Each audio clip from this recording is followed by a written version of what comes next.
नमस्कार। ये पहला देश होगा जिसका प्रधानमंत्री अपनी मेहनत करके हड्डी हड्डी गला देता है। इसके बावजूद भी कुछ लोग पॉलिटिशियन अगर अपनी बात विरोध करे, समझ में आता है, उनकी तो दुकानदारी पिछले 7-8 साल से बंद हो गई। लेकिन अगर आम जनता का कुछ लोग अगर विरोध करते हैं तो बड़ा दुख होता है और तब ये महसूस होता है कि ये देश अंग्रेजों का और मुगलों का गुलाम कैसे बना था। अब आप खुद समझिए कि जिस देश के अंदर 1924 में टिटनेस का टीका इंट्रोड्यूस किया गया और भारत के अंदर वो पहुंचा 1978 में, एनसीफ्लाइटिस का टीका 1930 में इंट्रोड्यूस किया गया जापान के अंदर, जो भारत में पहुंचा 2013 के अंदर। 1955 में पोलियो का टीका इंट्रोड्यूस हुआ, भारत में पहुंचा 1978 में। 1982 के अंदर हेपेटाइटिस बी का टीका इंट्रोड्यूस किया गया, जो भारत के अंदर पहुंचा 2005 के अंदर। 1998 के अंदर रोटा वायरस का टीका इंट्रोड्यूस हुआ, जो भारत के अंदर पहुंचा 2015 में। और जो कोरोना पिछले साल 2020 में हिंदुस्तान के अंदर आया, 2021 के अंदर भारत ने अपना टीका इंट्रोड्यूस कर दिया मोदी जी के नेतृत्व में, जिस पर गर्व करना चाहिए। उसकी जगह उस आदमी को गाली देते हैं। ऐसे हैं लोग। जिस आदमी को पूरे वर्ल्ड में 5 मोबी मुस्लिम कंट्री ने अपना सर्वोच्च नागरिक सम्मान पुरस्कार दिया हो, जिसको रशिया ने अपना सर्वोच्च नागरिक पुरस्कार सम्मान दिया हो, जिसको फिलिप कोटलर पुरस्कार मिला हो, जिसको यूएन ने चैंपियन ऑफ द अर्थ का पुरस्कार दिया हो, जिसको सियोल के अंदर शांति पुरस्कार मिला हो, जो भारत में किसी भी प्रधानमंत्री को नहीं मिला, उस पर गर्व करना चाहिए। उसकी जगह ये लोग नादानी में उसको गाली देते हैं।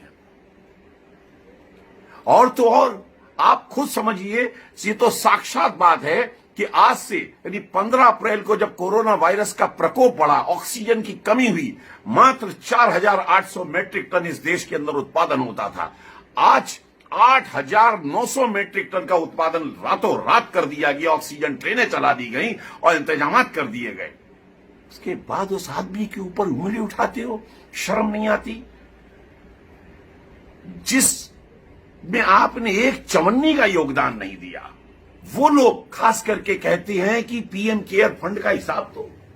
अब आप खुद बताइए, जिस पीएम केयर फंड ने 2200 करोड़ रुपया टीके में, 2000 करोड़ रुपया वेंटिलेटर्स के लिए, 1000 करोड़ रुपया प्रवासी श्रमिकों के लिए, 1000 करोड़ रुपया पीएसए ऑक्सीजन प्लांट के लिए, उसके अलावा 2 कोविड हॉस्पिटल बिहार के अंदर, इसके अलावा 1 लाख ऑक्सीजन कंसंट्रेटर के लिए खर्च किया हो, जो चौन्नी दुअन्नी देने वाले तो हिसाब मांग रहे हैं, जो 1500 जो लाखों हजारों करोड़ रुपया दे रहा है, उनको हिसाब की जरूरत नहीं है। जिस आदमी ने अपने 7 साल के शासनकाल में 15 नए एम्स, 100 से ज्यादा मेडिकल कॉलेज, 2,23,000 करोड़ का हेल्थ बजट कर दिया, जिसके राजकाज में भारत पीपीई किट्स में, मास्क में वर्ल्ड का नंबर 1 मैन्युफैक्चरर बन गया, जिसने अपनी तरफ से कोरोना काल में दूसरे को विपत्ति काल में सहायता दी, आप उस आदमी को शर्म आनी चाहिए उंगली उठाते हुए। आप महसूस करिए कि ये आदमी हमको मिला है, वरदान है। इसके बाद आप खुद समझिए, 9.5 करोड़ असली किसान, असली बोलूंगा, असली जो किसान काम वाला है, उनको सम्मान निधि 2000 रुपए की राशि हर क्वार्टरली देना, साल में 3 बार देना। इसके पश्चात महिलाओं के लिए गैस कनेक्शन पहुंचा देना, गांव के अंदर 20 लाख करोड़ का पैकेज दे देना। इसके बाद आप कहती हो उससे मोदी काम नहीं करता है।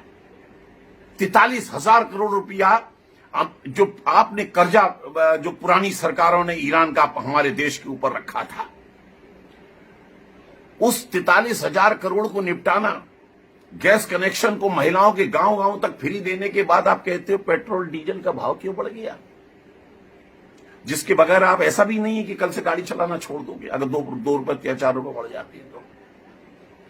और जिन हथियार जो भारत के पास भी आपने कहा था कि हमारे पास पैसा नहीं है खरीदने के लिए, इस शख्स ने अपने शासनकाल में 4,26,000 करोड़ रुपए में 36 राफेल, 6 अरिहंत सबमरीन, 1 पनडुब्बी nuclear, 7.5 lakh assault rifle, 145 howitzer तोप और 5 एयर डिफेंस सिस्टम, जैसे कि आजकल आप देख रहे हैं कि जो इजराइल के अंदर है उसी तरीके से रशिया से S-400 आने वाला है।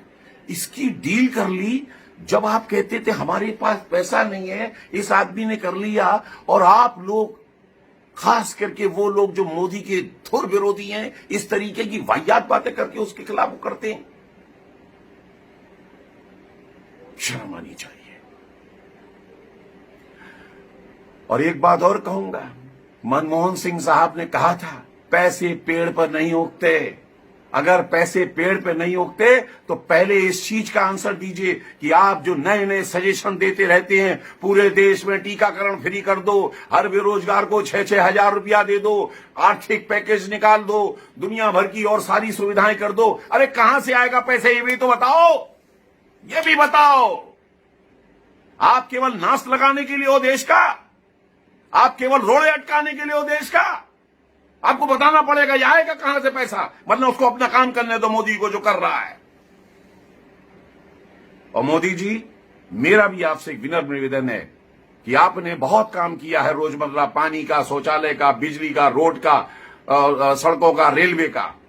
बस महसूस हो रहा है कि एक तरफ इस तरफ थोड़ा सा ध्यान देने की जरा ज्यादा जरूरत है, स्वास्थ्य के ऊपर, शहरों में और गांव में। बस ये काम कर देंगे, किला फतेह हो जाएगा आपका। आपको सलाम हम जैसे सारे लोग मारेंगे। बाकी जिनको बेवकूफ है, जिनको कुछ आता नहीं है, जिनको समझदारी नहीं है, उसको कोई नहीं समझा सकता, क्योंकि मूर्ख और मृतक अपने विचार नहीं बदल सकता। जय हिंद।